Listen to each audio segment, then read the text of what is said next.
인물야당, 도둑과 친모의 마음을 움직인 선비. 어두컴컴한 밤에 한 도둑이 개동 윗마을에 사는 참봉집으로 숨어들었습니다. 아무 장식도 없는 집안을 둘러본 도둑은 아무리 살펴봐도 훔쳐갈 만한 것이 보이지 않자 솥단지라도 떼어가겠다는 마음으로 부엌으로 향했습니다. 도둑이 부엌으로 들어가면서 뭔가를 잘못 건드려 딸그락 소리를 내자 방에서 바깥에 인기척을 들은 부인이 남편을 깨워 귓속말로 속삭였습니다. 여보, 지금 도둑이 부엌에 들어와 솥단지를 떼려고 하는 것 같아요. 그 말을 들은 남편은 벌떡 일어나 도둑을 내쫓으려 하지 않고 오히려 태평하게 말했습니다. 그것을 떼어 가려는 것을 보니 우리보다 더욱 형편이 어려운 사람이구려. 그냥 가져가도록 내버려 둡시다. 남편이 다시 잠을 청할 때 부엌에 든 도둑은 솥단지를 떼려고 먼저 솥뚜껑을 열었습니다. 그런데 물기 하나 없이 솥이 깨끗한 게 한동안 밥을 지은 흔적이 보이지 않았습니다. 밥그릇도 마찬가지였습니다. 도둑은 문득 집주인이 측은하고 가엾다는 생각이 들어 혀를 끌끌 찼습니다. 이러다 이 집 사람들 굶어 죽겠네 그려. 가난한 집의 형편을 딱하게 여긴 도둑은 낮에 다른 곳에서 훔친 7냥의 엽전 꾸러미를 솥단지 속에 넣어두고 나와 어디론가 사라졌습니다. 이튿날 아침 일찍 그 집 세비가 부엌으로 들어갔습니다. 세비는 대대로 세습된 노비를 가리키는 말이며 비록 가난하나 양반가라서 세비인 계집종이 있었습니다. 계집종은 주인이 씻을 물을 준비하기 위해 부엌에 들어가서 솥을 열다가 깜짝 놀랐습니다. 솥 안에 엽전 꾸러미가 뱀이 ጧ리를 튼 모습처럼 가득했기 때문입니다. 계집종은 기쁜 얼굴로 그 사실을 알렸습니다. 계집종은 말하길 하늘이 반드시 가엾게 여겨서 이를 내리신 것이니 우선 뗄 나무와 양식과 생선과 고기를 사다가 그로써 한때나마 풍요를 누렸으면 좋겠다고 했습니다. 뜻밖의 말에 놀란 부인이 믿기지 않아 부엌으로 가보니 정말이었습니다. 밤에 도둑이 떼간 줄 알았던 솥단지가 제자리에 있을 뿐만 아니라 솥 안에 누런 엽전까지 들어 있었습니다. 부인은 남편에게로 가서 말했습니다.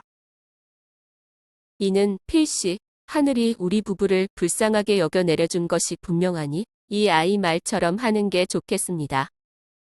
하지만 남편은 정색하며 아내를 나무랐습니다. 그 돈이 어찌 하늘이 내려준 것이겠소? 틀림없이 잃어버린 자가 있을 터이니 돈 주인이 나타나기를 기다렸다가 돌려주는 게 마땅하지 않겠소? 그러면서 오늘은 외출하지 않겠다며 글을 써서 대문에 내걸었습니다. 만약 돈을 분실한 사람이 있으면 빨리 와서 찾아가기 바라오. 사람들이 지나가면서 대문에 붙은 방을 보고 고개를 갸웃했을 뿐 누구도 집 안으로 들어오지 않았습니다. 그러다가 해질 무렵 지난밤에 도둑이 그 집 동경을 살펴보러 왔다가 대문에 써붙인 글을 보고 이상히 여겨 계집종을 불러 물었습니다. 여기는 누구의 집이요? 계집종은 홍참봉백이라고 답했습니다. 양반집이라는 말에 도둑이 재차 물었습니다. 대문에 써붙인 글은 무슨 뜻이요? 이에 계집종이 연유를 자세히 말해주자 도둑은 뭔가 결심한 듯 홍참봉을 만나 뵙기를 청했습니다. 참봉 나으리는 어디에 계시오? 계집종이 안으로 안내하자 도둑은 함께 들어가서 땅바닥에 엎드려 홍참봉에게 공손히 절을 올리고 자신이 어젯밤에 들렸던 도둑임을 밝혔습니다. 남의 집솥 안에 돈을 잃어버릴 사람이 어디 있겠습니까? 간밤에 밥솥을 훔치려 했으나 나으리 댁의 형세를 살펴보고는 도리어 차마 하지 못하는 마음이 생겼습니다.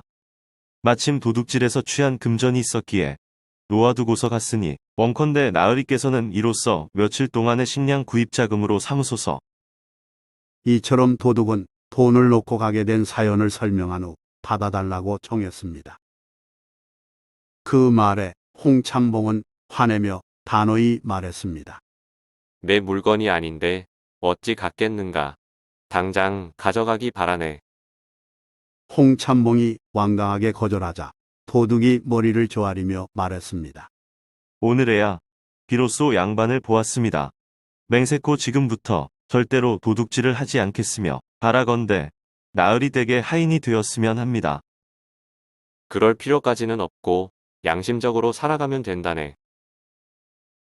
그렇지만 도둑은 돈을 받아 돌아가더니 이튿날로부터 날마다 와서 홍참봉에게 인사드리고 집안일을 했습니다. 홍참봉은 하인을 둘 형편이 아니라며 여러 차례 마다했으나 도둑이었던 하인은 성실히 일했고 그 집이 다급한 상황에 처했을 때 적극 도와주었습니다. 감동한 홍참봉은 하인으로 받아들였으며 유시 성을 가진 도둑은 덕을 쌓아 유군자로 불리게 되었습니다. 이 일화의 주인공은 조선 후기 문신이자 학자 홍기섭이며 그가 참봉으로 임명되어 종로구 계동 윗마을에 살았을 때의 일입니다. 홍기섭은 젊은 시절 아침을 먹고 나면 저녁 끼니를 걱정해야 할 정도로 궁핍했지만 청렴하기로는 감히 딸을 자가 없었기에 도둑마저 감화시킨 것입니다. 후에 홍기섭은 공조판서에 이르렀고 손녀는 헌정의 계비가 됐습니다. 한편 홍기섭은 몸집이 작고 여의어서 외모로 봐서는 그다지 볼품이 없었습니다. 그러나 심성이 맑아 눈빛은 초롱초롱했습니다. 홍기섭이 젊은 시절 영안부원군 김조순에게 날마다 문안 드릴 때의 일입니다. 김조순은 정조의 신임을 바탕으로 딸이 순조의 왕비로 책봉된 후 30년간 순조를 보필하면서 안동 김씨 세도 정치의 기틀을 마련한 인물입니다. 그런 김조순이 홍기섭의 인물됨을 높이 평가하면서 지켜봤습니다. 홍기섭이 경제적으로 어려운 처지임을 잘 아는 김조순은 또 자기 집을 드나드는 친모를 떠올리며 묘한 미소를 지었습니다. 친모는 남의 집에 매여 바느질을 맡아하고 일정한 품삯을 받는 여자를 이르는 말인데 30살을 앞둔 그 집 친모는 사람됨이 참하고 가세의 여유가 있으나 과부였습니다. 김조순은 어느 날 친모에게 권하길 곱게 치장하고 술과 안주를 준비해 그네 집에서 기다리게 하고는 홍기섭이 오기를 기다려 나귀 등에 안장을 올려놓고 예쁘장한 상로로 하여금 목적을 밝히지 말고 그리로 안내하게끔 지시했습니다. 상로는 밥상을 나르거나 잔심부름하는 어린 하인입니다. 주인으로부터 밀명을 받은 상로는 홍기섭이 오자마자 나귀에 올라타기를 청했습니다. 홍기섭은 어리둥절한 표정으로 물었습니다. 어디로 가자는 것이냐? 상로는 본래 의도를 숨긴 채 풍경이 뛰어난 모처로 가자고 말하면서 아묵의 영감과 나으리가 기다린다고 답했습니다. 근처에 있던 다른 하인들도 같은 말로 부추기니 홍기섭은 반신반의하면서 나귀에 올라탔습니다. 하여 나귀를 타고 한 곳에 이르니 초가가 나왔는데 집은 작으나 청소가 잘 되어 보였습니다. 티끌 한 점도 보이지 않는구나. 홍기섭이 속으로 이리 생각할 때 상로가 내리라 하더니 그 집으로 이끌고 들어갔습니다. 홍기섭이 따라 들어가니 어여쁜 여인이 마루에서 내려와 손님을 맞이했습니다. 어서 오세요. 예상하지 못한 상황에 당황한 홍기섭은 낯을 붉히며 돌아섰습니다. 내 평생 처음 당하는 일이로다. 그래도 여인은 물러서지 않고 두세 차례 권했습니다. 잠시만 쉬었다 가시지요. 필히 드릴 말씀이 있어서 그렇습니다. 상로까지 곁에서 들어가시라고 권하자 홍기섭은 마지못해 방으로 들어갔습니다. 홍기섭은 하얀 벽에 명주실로 거칠게 짠 기부로 가린 화려한 창을 감상하면서 예상보다 깔끔하고 정갈한 방에 놀랐습니다. 그때 여인이 다과상을 내왔고 두 사람은 잠시 어색한 침묵의 시간을 가졌으며 이윽고 여인이 입을 열었습니다. 쉰내가 청년 과부로 지내다가 제가 하고자 해요. 익히 나으리의 높으신 이름을 듣고 기추지첩으로 받들어 모시기를 원하나이다. 한나라 고조의 일화에서 유래된 기추지첩은 희지라고 빗자루질한다는 뜻으로 남의 아내가 되는 일을 겸손하게 이루는 말입니다. 여인의 직설적인 고백에 홍기섭은 또 한 번 놀랐으나 마음을 진정시키고 침착하게 답했습니다. 나는 본디 청빈하고 처자가 있으며 가솔이 여럿이라 끼니를 잇기 어렵다오. 이럴진데 그대가 나의 첩이 된다면 뭘로 먹고 살겠소? 이 일은 천번 만번 부당하고 나에게 분수를 벗어난 일이라 불가능하오. 홍기섭이 거절 의사를 밝혔으나 여인은 이렇게 말했습니다. 나으리에게 권속이 많으나 쇳내에게 자산이 조금 있어 구제할 수 있으니 염려하지 마시옵소서. 홍기섭은 강직하지만 워낙 가난에 쪼들려 곤란을 겪고 있는 터라 그 말에 마음이 흔들렸습니다. 여인은 홍기섭의 집으로 들어가 같이 살면서 예전에 모아놓은 돈으로 수차례 경제적인 도움을 주었습니다.